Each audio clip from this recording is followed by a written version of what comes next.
各位親愛嘅主內同工，好開心又能夠喺綠木心語呢個環節同大家一齊傾下偈。有好多人問下我，究竟福音廣播而家嘅果效係點樣？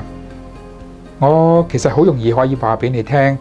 我哋而家每個月仍然收到超過5000封嘅來信，我哋嘅網站嘅點擊率有每月超過35萬，我哋網站嘅瀏覽量每月超過150萬。但我更喜歡同大家分享嘅就係睇見聽眾俾我嘅來信，去講到神嘅話係點樣改變佢哋嘅生命，點樣建立佢哋能夠成為神嘅工人，點樣幫助佢哋能夠建立起教會。第一個係山西嘅黃姊妹，佢嚟信話俾我哋聽，佢從7、8歲開始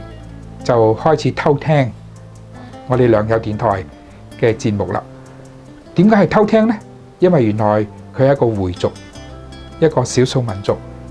喺佢哋嘅家庭裏邊係唔容許佢哋去收聽基督教福音嘅節目嘅。但係佢從7、8歲開始就聽咗20幾年，而家佢32歲。佢嚟信話俾我哋聽，佢喺07年嘅時候，佢終於決定去接受耶穌基督做救主啦。並且呢，佢最近嚟信話俾我哋聽，佢要決定去洗禮。親愛嘅弟兄姊妹，呢個係一個滴水穿石嘅工作。廣播透過20幾年心靈嘅耕耘，我哋睇見呢位姊妹能夠認識耶穌基督。第二封嘅來信呢，係嚟自一位于弟兄嘅。佢話我哋呢一帶嘅教會呢，都係嚟自良友電台嘅。我收到咁樣嘅信，我好有興趣想睇下佢嘅內容。佢話聽我哋村裏邊嘅老信徒咁講，佢話我哋呢度嘅教會呢，就起源於有一個人，佢收聽良友電台，當佢喺電台廣播認識主之後，佢就介紹有幾個人聽，跟住呢幾個人就變咗10幾個人，然後幾十個人都喺度聽良友電台，慢慢呢教會就建立起嚟。佢話而家呢，我哋已經有3個好主要嘅教會，另外再加有幾個，大概每一個有50人嘅聚會點。我哋嘅教會嘅建立，我哋要好感謝良友電台。當我睇到咁樣嘅信嘅時候，我個心真係充滿咗感謝嘅，